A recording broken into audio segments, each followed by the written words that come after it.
Hey everybody, Dr. Retzik here with you. This is our second video in chapter 15, and it's the intro to section 15.2.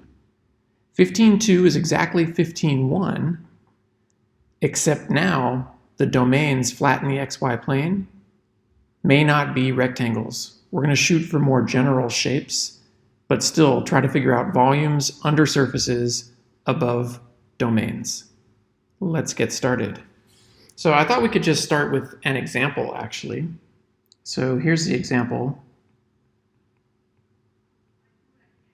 The question says,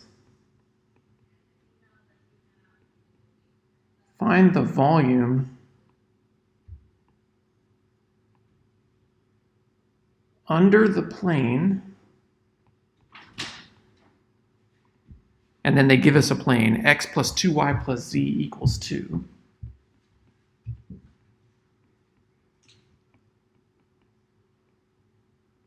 And above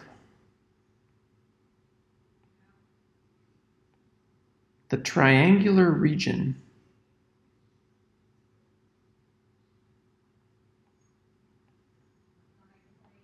in the xy plane,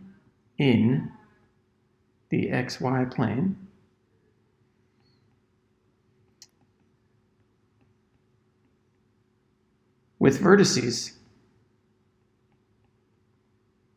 And then here's the vertices of the region. We're going with the origin.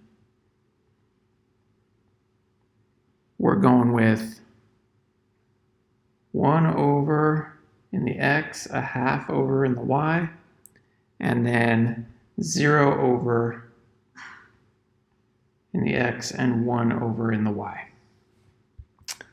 Okay, so this is typical of the types of problems we're going to encounter here at the start of chapter 15. They give us some sort of geometric description of a solid, and we're looking for its volume. So right off the bat, we understand, okay, we need to draw stuff. We need to draw. So the first thing we got to do is get a decent sketch. Our three-dimensional drawing skills will be put to the test in chapter 15. So let's get ourselves a 3D coordinate system, say like this.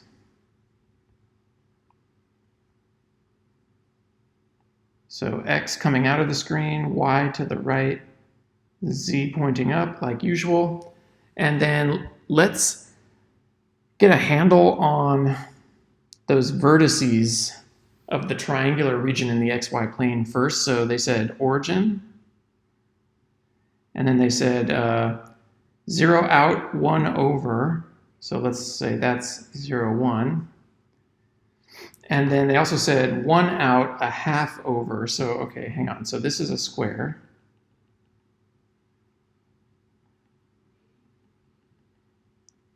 So 1 out, a half over is maybe right about there. So the triangular region they're talking about, I think, is right about there. So let's shade that in so we know we're talking about that region. So this is what we're looking at flat down here in the xy plane.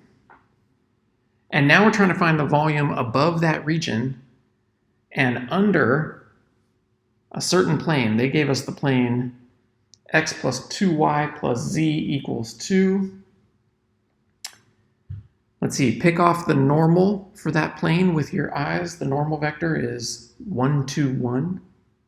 So the normal vector is 1 out, 2 over, 1 up. So the plane tilts, I don't know, something like this. And if you stick in x and y are 0, you know z is 2. So I think the plane looks something like this.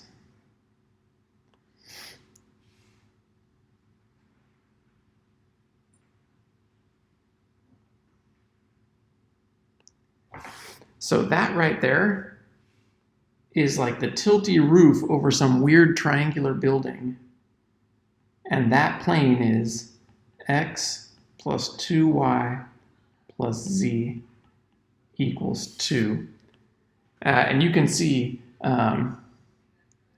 0, 1, and z equals 0, this dot, definitely lives on the plane. You can check that this dot here, which was 1 out, a half over, and then 0 up, that definitely lives on the plane. Yeah, so that's a decent drawing. I want to redraw it from a slightly different perspective that I think will allow us to see the picture a little better. So I want to think about what this looks like to a person standing out here.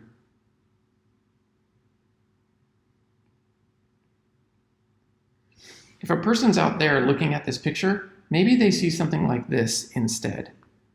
Maybe they see x-axis going out to their right, y-axis kind of going back and away, z-axis going up, and then they see these points. So here's this point. That's 0, 1, 0 in 3D space. So this is a square. And so here's 1, a half, 0 up. So the base in this drawing is like this.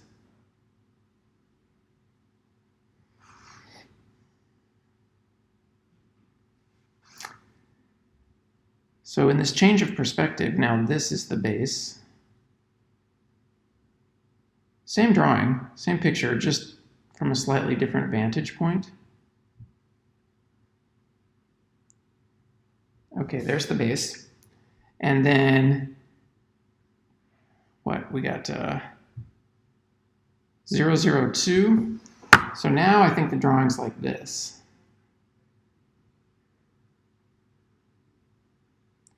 And you can see the roof a little better.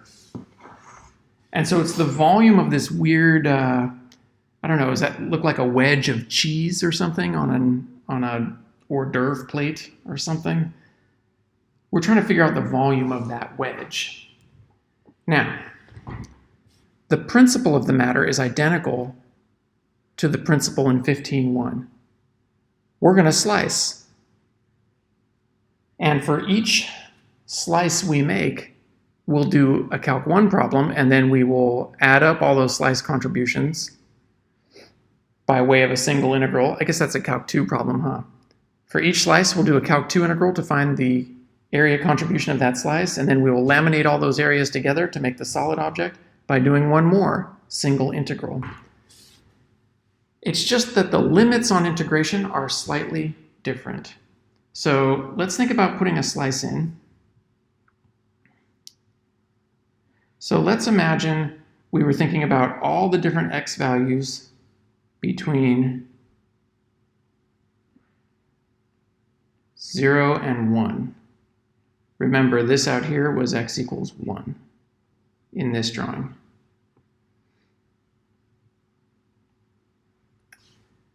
Okay.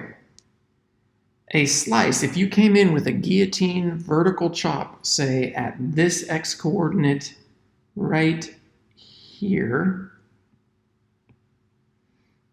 say this one,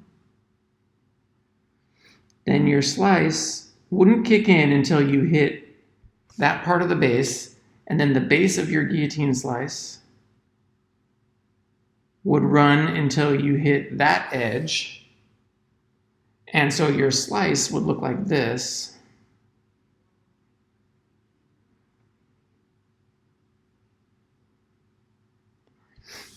So your slice right there, you can see, is just a triangular shape, this vertical, thin, triangular shape. In fact, if we wanted to shade it in, we could, like this.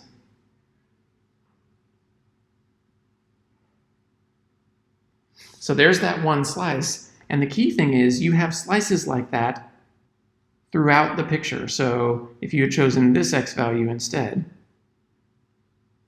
then you would get a slice like this.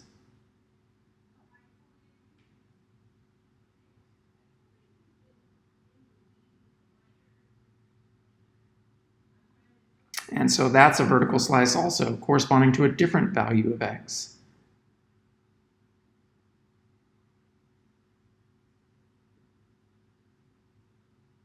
So for each value of x, you have a single slice, and you're trying to add up all the contributions of those slices. So the grand total volume on this problem is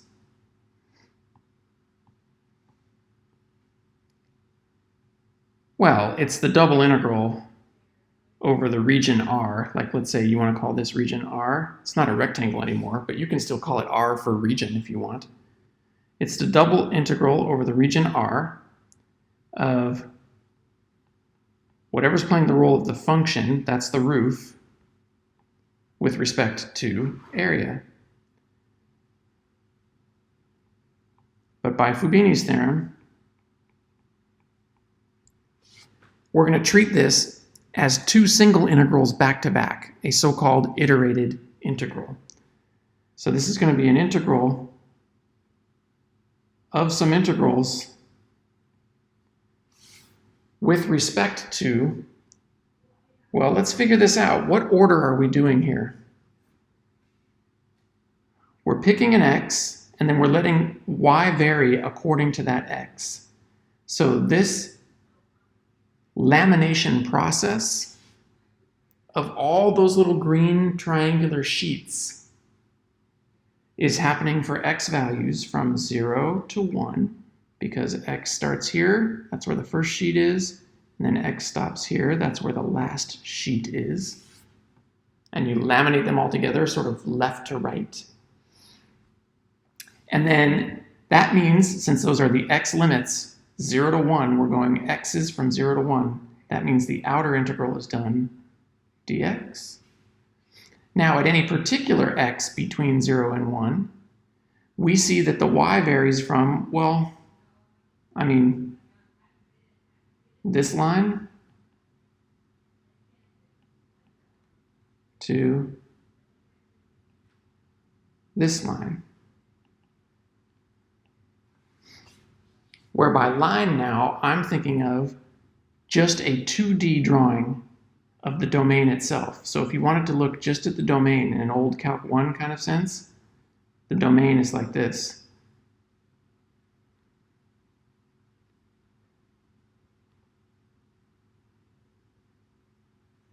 There's a top view looking straight down at our domain. So this is that triangular region. And if you see all that in top view, then at this particular x, say, somewhere between 0 and 1,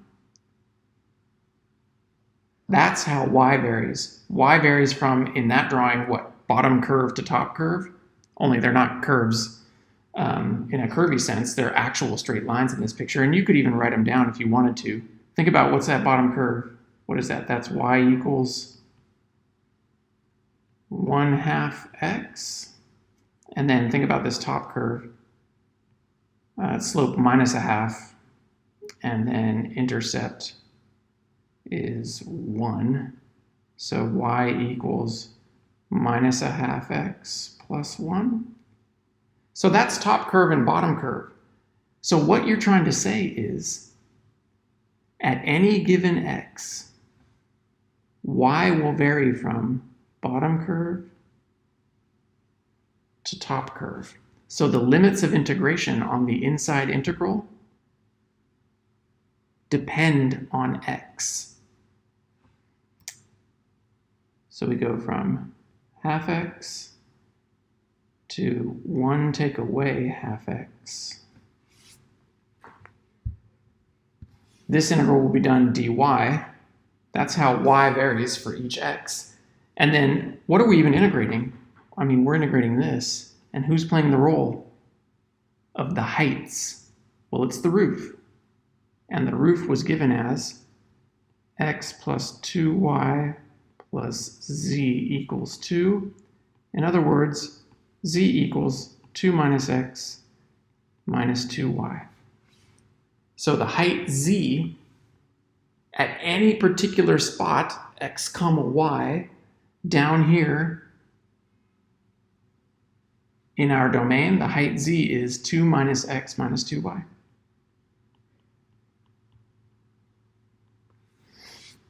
So now we have the iterated integral set up, and all that's left to do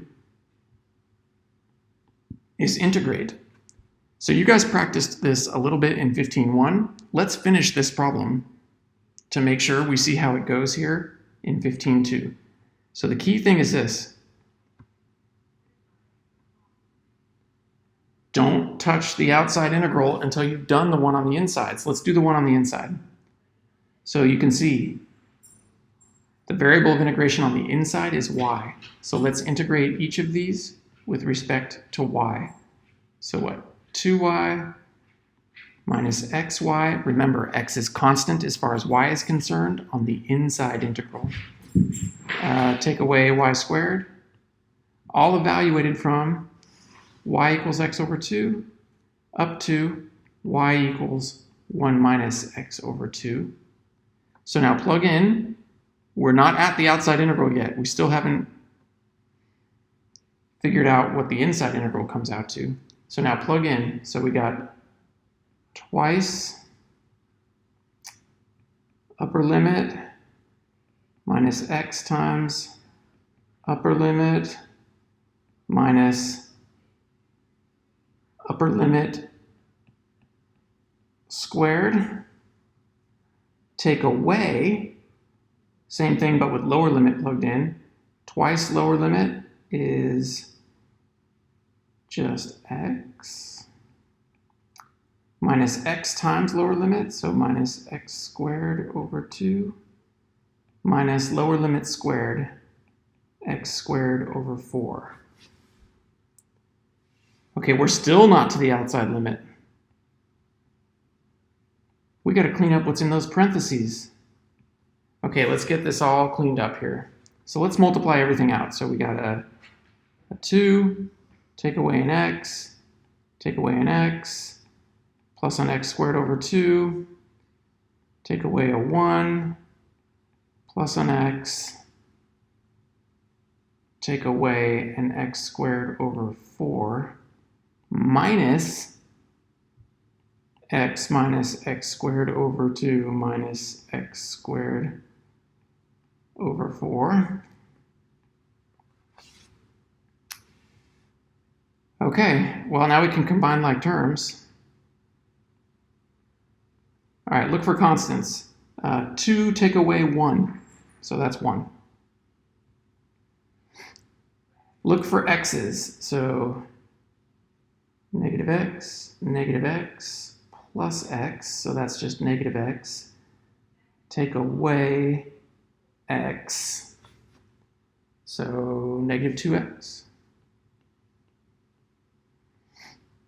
All right, now look for x squareds. X squared over 2 minus minus is plus x squared over 2, so x squared for these two terms. And then negative x squared over 4 minus minus plus x squared over 4. Oh. So just, these cancel, I think. Just x squared.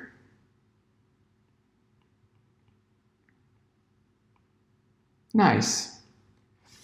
So if all my algebra is correct, and there's a 87% chance it is, and a 13% chance it isn't, if all my algebra is correct, we're done with the first integral. We have done the integral on the inside. Now all that's left to do is finish the job, integrate what's on the outside. We're so close, we may as well finish. Here we go. This is x. Take away x squared plus 1/3 x cubed, evaluated from x equals 0 to x equals 1. Lower limit gives nothing, upper limit gives 1/3.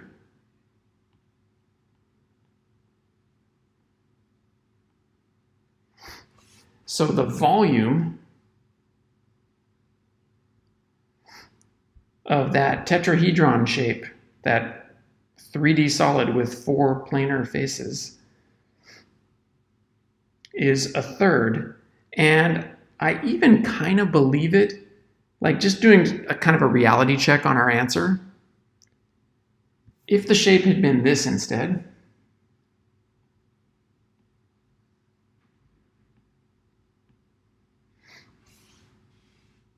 a full-on cube with its base at the four corners 0, 0, 1, 0, 1, 1, and 0, 1. If it had been this, then we wouldn't need calculus to know the volume of that, and the volume would be 1. And I can believe that our cheese wedge is a third of the whole cube. That seems plausible to me. So it's always good when you do problems that are so heavy in calculation to check your answers when you get to the end of the problem. And I think 1/3 looks pretty reasonable. You can see from this example that iterated integrals can be labor intensive. Now one problem is really two Calc 2 problems. Plus, these integrals were super easy. It was just power rule and stuff. Imagine if the first one was u sub followed by parts, and then the outside integral of that was some sort of trig sub followed by 2 u subs. These problems can be very, very computationally intensive. But we did it. We got 1/3. So the moral of the story in 15.2 is do the same thing you always did. Only if the region of integration is not a rectangle, take care setting up your limits of integration. It may turn out that the inside variable hinges on the outside variable. All right, that's it. Go practice. Come to class with questions. Let's make sure we can set up and also dust off the old Calc 2 integration skills. All right, see you next time.